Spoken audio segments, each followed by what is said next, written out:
कश्यप कहने लगे हम अपने बेटा को समझा लेंगे। अब गोदी में प्रहलाद को उठा लिया, जवाब दिया बेटा जिसका तुम नाम ले रहे हो उसने तुम्हारे चाचा का वध किया है, हमारा दुश्मन है, हमारा बैरी है। प्रहलाद बोले पिताजी नर का दुश्मन नहीं हो सकता, वो नारायण भला कैसे हो सकता है। बोले बेटा नाम लेना छोड़ दो। प्रहलाद बोले बिल्कुल नहीं छोड़ूंगा। तो अब हिरण्यकश्यप ने विचार किया हमें लगता है मेरा बेटा नाम लेना नहीं छोड़ेगा। तो रानी कयादू के पास गए, सारी बात बताई, है रानी हमारा तुम्हारा पुत्र हमारे तुम्हारा दुश्मन हमारे बैरी का नाम ले रहा है, इससे समझा देना, अगर मान जाए तो ठीक है, अगर ना माने तो उसे तुम जहर पिला देना। रानी कयादू से कहा।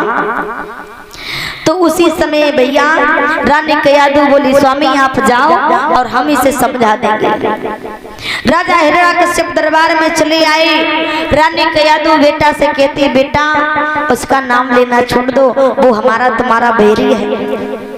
अब प्रहलाद बोले मैया अपने घर में शीशा है। अब मैया ने सोची अगर जाए शीशा दे दिए तो शीशा में बिलम जाएगा, भटक जाएगा, खेलने लगेगा। अब जैसे कयादू ने शीशा दिया, अब प्रहलाद ने शीशा लेकर के सूरज की तरफ किया। परीक्षित महाराज अब सूरज की किरणें जो थी शीशा में चमकने लगी। प्रहलाद बोले मैया देखो इस शीशा में सूरज है। मैया बोली बेटा शीशा में सूरज नहीं है, सूरज की किरणों से शीशा चमक रहा है। अब प्रहलाद ने उठाओ शीशा और जमीन पर पटक दिया और शीशा के टुकड़े टुकड़े हो गए। प्रहलाद कहने लगे मैया अगर शीशा में सूरज ना आए, सूरज की किरण से शीशा चमक रहा हो तो पिताजी अपने आप को भगवान समझ रहे हैं, पिताजी अपने आप को भगवान समझ रहे हैं, लेकिन ये भगवान नहीं है। ऊपर से चमक रहे हैं, दिख रहे हैं भगवान, लेकिन ये भगवान नहीं है। अब तो मैया कहने लगी नाम लेना नहीं छोड़ेगा। प्रहलाद बोले बिल्कुल नहीं छोड़ूंगा। तो मैया ने क्या किया, एक कटोरी में जहर घोरा। अब जहर घोर करके प्रहलाद को दिया, जवाब दिया अगर तू नाम लेना नहीं छोड़ेगा तो तुझे इस जहर को पीना पड़ेगा। अब प्रहलाद ने जहर वाली कटोरी उठाई यहाँ तक और सोचने लगे हे प्रभु कम ऐसा हो पहली परीक्षा है और तुम्हारो ध्यान हमसे अलग बहुत समझो आज हमारो कल्याण ही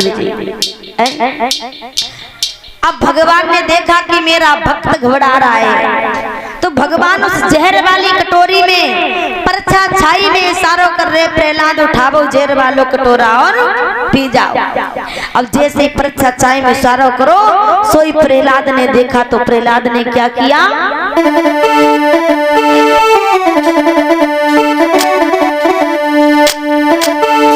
कि यूं कह कर प्याला हाथ लिया,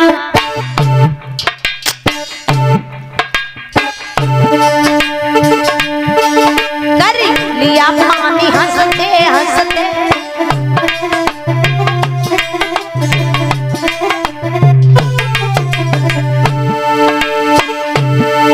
एक कहकर प्याला हाथ लिया, कर लिया पानी हंसते हंसते। पर्दे की झलक दिखाने लगे करूं रानी धान हंसते हंसते।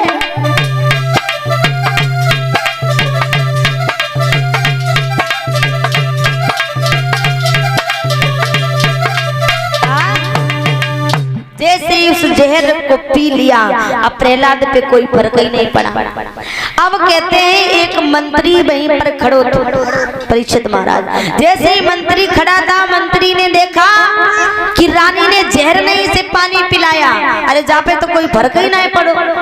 और जा करके राजा हिरण्यकश्यप को बताया महाराज तुम्हारी रानी ने उसे जहर नहीं पानी पिलाया है। जो इतने वचन सुने तो राजा हिरण्यकश्यप आए, आकर के जवाब दिया रानी मैंने तुमसे कहा था अगर ये ना माने तो इसे जहर पिलाने देना, तुमने मेरी बात नहीं मानी। रानी बोली महाराज अगर आपको विश्वास नहीं होता हो तो वो जहर वाली कटोरी रखी है, जब नौकर से जब मंत्री से जमाए लो। अब कटोरी में ज्यादा ना जहर तो एक ही दुई बूंद तो थोड़ो सा पानी राजा हिरण्यकश्यप ने बढ़ा। अब पानी डाल के जैसे ही मंत्री को दिया कि राजा ने अपने नौकर से जो ही प्याला अजमाया है और त्यों ही बेचारा बिना कहे सीधे यमलोक सिधाया। जैसे मंत्री को वो दिया, अब जैसे ही उसने पिया वो वहीं पर खत्म हो गया। अब राजा हिरण्यकश्यप सोचने लगे इसे मारना चाहते थे लेकिन ये नहीं मरा, इसने हमारा मंत्री और मार दिया। अब राजा हिरण्यकश्यप ने तुरंत नौकरों को आदेश दिया कि जाओ प्रहलाद को ले जा करके इतनी पहाड़ों की ऊंचाई से छोड़ना, इतनी ऊंचाई से छोड़ना ये जमीन पर गिरते गिरते खत्म हो जाए, ये दोबारा नजर नहीं आना चाहिए। अब जैसे नौकर लेकर के चले प्रहलाद को पहाड़ों की ऊंचाई से छोड़ा लेकिन बीच में भगवान ने उन्हें गोद में ले लिया। अब नौकर नहीं आ पाता कि पहले प्रहलाद दरबार में आए, आकर के बोले पिताजी राम राम। अब राम का शब्द सुना हिरण्यकश्यप और जल गया। तो उसी समय महाराज जल्लादों को बुलाया हिरण्यकश्यप ने, जल्लादों से कहा जाओ जाकर के प्रहलाद को समुद्र में इतनी गहराई में फेंकना, इतनी गहराई में फेंकना ये दोबारा नजर नहीं आना चाहिए। अब उसी समय जल्लाद प्रहलाद को लेकर के चले, अब समुद्र में फेंका। क्या थी भगवान की लीला कि फेंका समुद्र में बेटा को, अरे लहरी अचानक आई है और प्रहलाद बचाई दे सूखे माँ जल्लाद को दो बहाई है।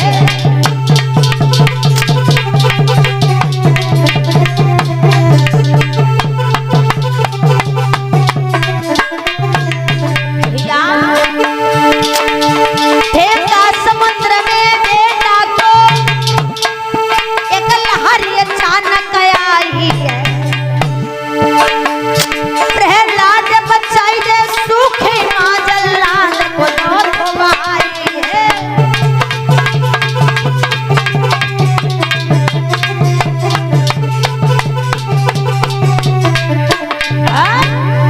जैसे जल्लादों ने समुद्र में प्रहलाद को फेंका तो एक लहर सी आई, तो क्या हुआ इतनी तेजी से लहर आई प्रहलाद सूखे पे पड़े रह गए और जल्लाद बात वे चले गए। अब वो बात में चले गए सो हिरण्यकश्यप के दरबार में आए प्रहलाद, आकर के जवाब दिया पिताजी राम राम। अब तो राम का शब्द सुना तो उसी समय हिरण्यकश्यप और जल गया, हिरण्यकश्यप जल गया।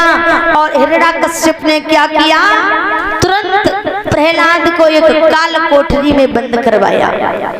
जब काल कोठरी में बंद करवाया सपेरों को बुलवा करके जहरीले जहरीले सर्पों को उस कोठरी में छुड़वाने लगे। अब प्रहलाद घबराने लगे, हे परमात्मा कहीं ऐसा ना हो तुम्हारा ध्यान हमसे लगो। तो भगवान ने विचार किया मेरा भक्त घबरा रहा है, तो उसी समय भगवान पहुंचे हैं भोले बाबा के पास। नारायण भगवान भोले बाबा के पास पहुंचे, जाकर के जवाब दिया प्रभु भक्त पर संकट है, अब तुम्हारा नंबर है। भोले बाबा बोले बताओ हम क्या करें। बोले तुम एक काम करो, तुम्हारे गले में जो नाग पड़ा है इसे वहीं पर भेजो जहाँ पर मैं इसके जाति बिरादरी के नाग है, किस लिए मेरे भक्त पर कोई हमला ना कर दे। अब जैसे भोले बाबा ने उस नाग को भेजा, वो नाग वहां पहुंचा, जाकर के जवाब दिया जितने नाग हो सब लेटे रहो आराम से, अगर काऊ ने मुड़िया ऊपर उठाई तो समझ लियो। अब जितने नाग रहे सब आराम से बिछौना बने लेटे और प्रहलाद उन्हीं पे बैठे भजो राधे गोविंद भजो राधे गोविंद जप रहे। अब सुबह हुआ, हिरण्यकश्यप ने जाकर के दरवाजा खोला, सोचने लगे चले हम देखे चल करके वो मर गया होगा, सारे शरीर में जहर फैल गया होगा। अब जैसे दरवाजा खोला तो प्रहलाद खड़े हो गए। प्रहलाद बोले पिताजी राम राम। अब तो राम का शब्द सुन करके भैया हिरण्यकश्यप जल गया है। कहते हैं श्री सुखदेव जी हे राजन परीक्षित बताया है महाराज, जो हिरण्यकश्यप हैं इनकी एक बहन थी जिसका नाम था शंका। कहते हैं एक दिन की बात, सैंका जो थी मैया गिरजा से वरदान प्राप्त करके, आशीर्वाद प्राप्त करके आई, पूजा करके लौट करके जा रही थी। और एक विप्रचित नाम का धर्माच जो था, भोले बाबा से वरदान प्राप्त करके चला। भोले बाबा ने वरदान दिया कि जब तक तुम ईमान रहोगे, नौजवान रहोगे, चेतन रहोगे, तब तक तुम्हें कोई युद्ध में हरा नहीं पाएगा। तो उसी समय आज विप्रचित की मुलाकात हो गई सैंका से। तो विप्रचित ने पूछा सैंका से, एक बात बताओ, तुम्हारी शादी हो गई है? सैंका ने जवाब दिया नहीं। क्यों? क्योंकि मैंने प्रण किया है जो मेरे भैया हिरण्यकश्यप को युद्ध में पराजित करेगा, उसी के साथ हम अपनी शादी करेंगे। तो जवाब दिया, ऐसा करो तुम अपने भैया को बुला लो। हिरण्यकश्यप को बुलाया गया तो युद्ध हुआ, लेकिन विप्रचित ने हिरण्यकश्यप को युद्ध में पराजित कर दिया। जब पराजित किया तो उसी समय आज महाराज हिरण्यकश्यप ने अपनी बहन की शादी विप्रचित के साथ कर दी।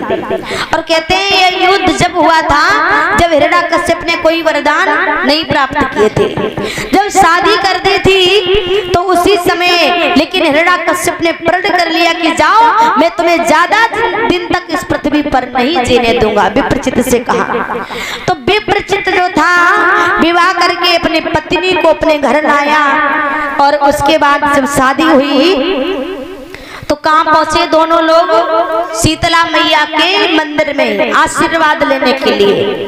अब जैसे शीतला मैया ने सैंका और विप्रचित को देखा तो बड़ी तेजी से हंसने लगी और कुछ देर के बाद मैया रोने लगी।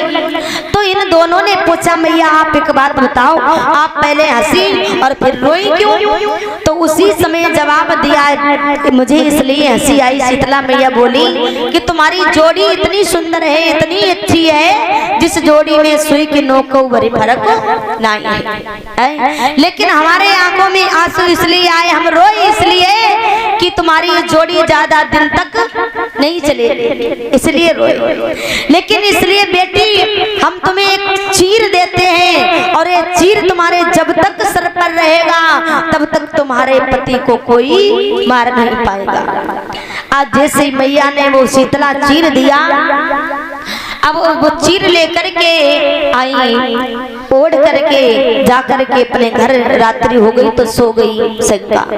लेकिन हुआ क्या, इधर हिरण्यकश्यप हाथ में नंगी तलवार लेकर के चला और सैंका अपने पति के साथ सो रही थी, अपने पति के साथ।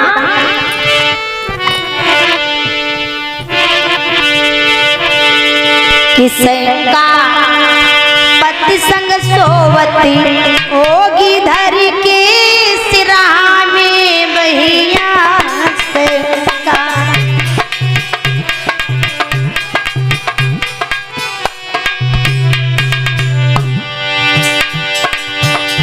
आर सिरा में भैया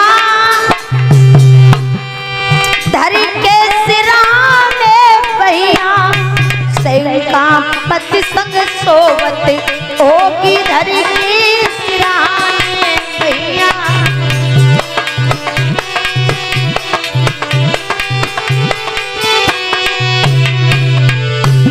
जब सो रही थी आँख समात वहीं पर आंधी आई, अरे उड़ के चीर धरती पे गिरी गो, आई खबर नहीं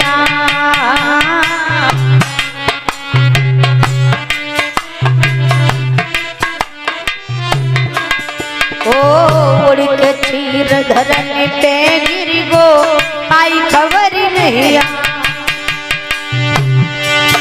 अरे कस के तेग जाके भैया ने मारी, आई जूझ गो सैया सैंका पति संग सोवती होगी धर के सिरा में भैया।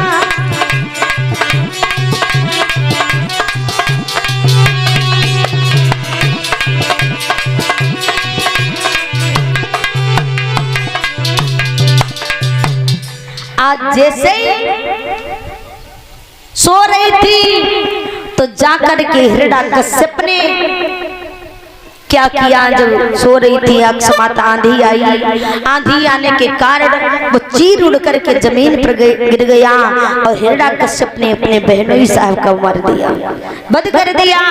जैसे सेंका ने देखा, सेंका कहने लगी भैया ये तूने अच्छा नहीं किया, तूने मेरे सुहाग को छीन लिया, तूने मेरी हरी हरी चूड़ियों को फुरवा दिया। रोने लगी तो उसी समय समझाते हिरण्यकश्यप बहन, मैंने तेरे पति को मार दिया, जीवित नहीं कर सकता, लेकिन मैं तुझे वचन देता हूँ चलो घर और मैं तुम्हें भाई बहन का प्यार जिंदगी भर देता रहूंगा।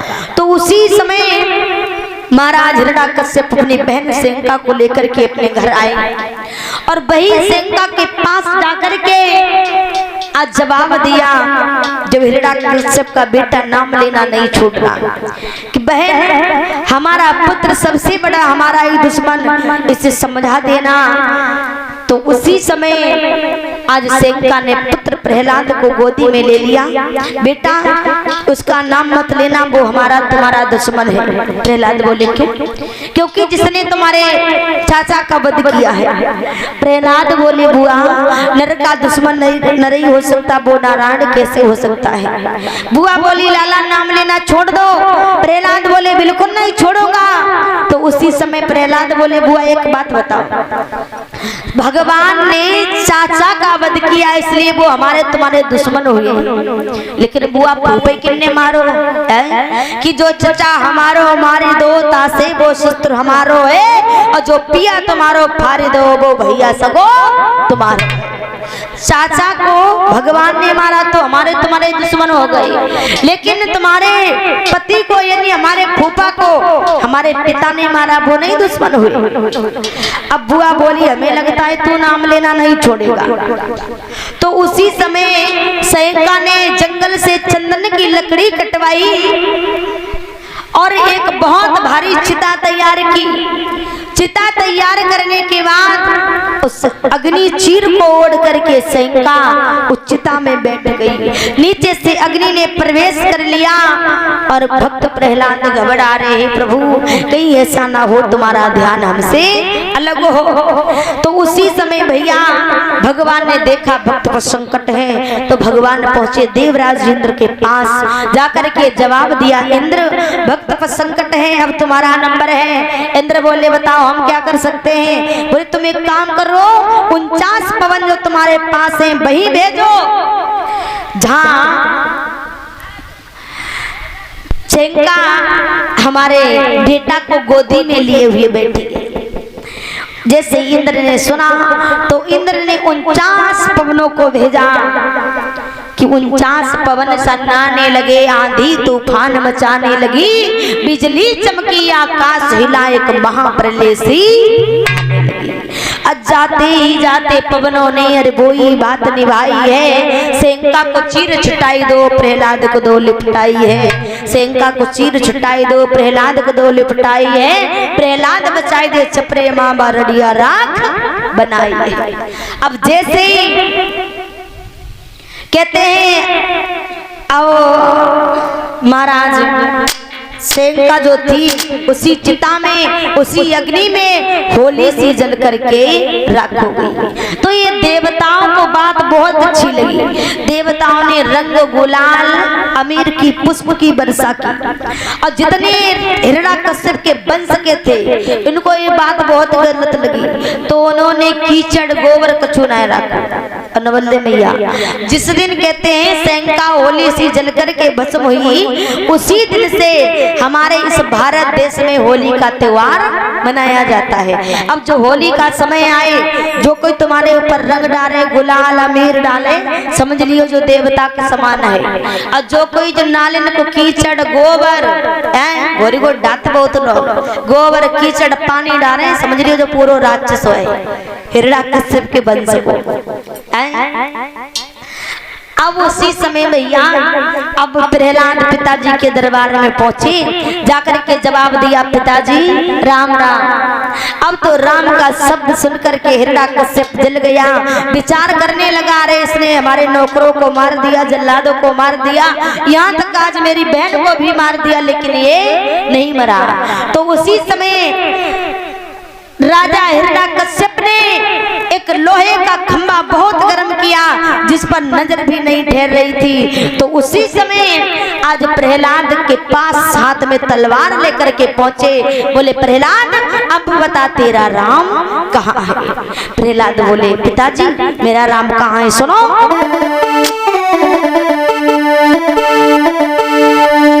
अरे बोले प्रहलाद राम मेरा और व्यापक सारे संसार में है, व्यापक सारे संसार में है।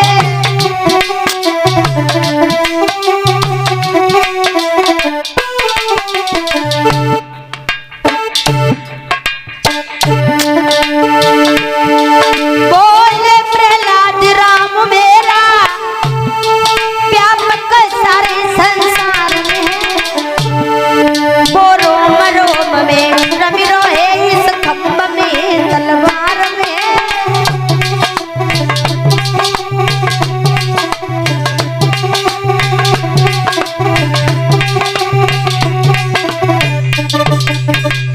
जवाब दिया प्रहलाद ने पिताजी मेरा राम वो हर जगह है, हर रूप में है। वो मुझ में है, तुझ में, इस जल में है, थल में है, वायु में, खंभ में, तलवार में, हर जगह मेरा राम है। बोले अगर तेरा राम हर जगह है तो ऐसा कर तू इस खंभे से बैठ जा। अब प्रहलाद ने जो ही देखा खंभा इतना गर्म जिसमें नजर भी नहीं ठहर रही। अब घबराने लगे, सोचने लगे प्रभु आखिरी परीक्षा है और वही सुन हो तुम्हारो ध्यान हो से अलग हुई।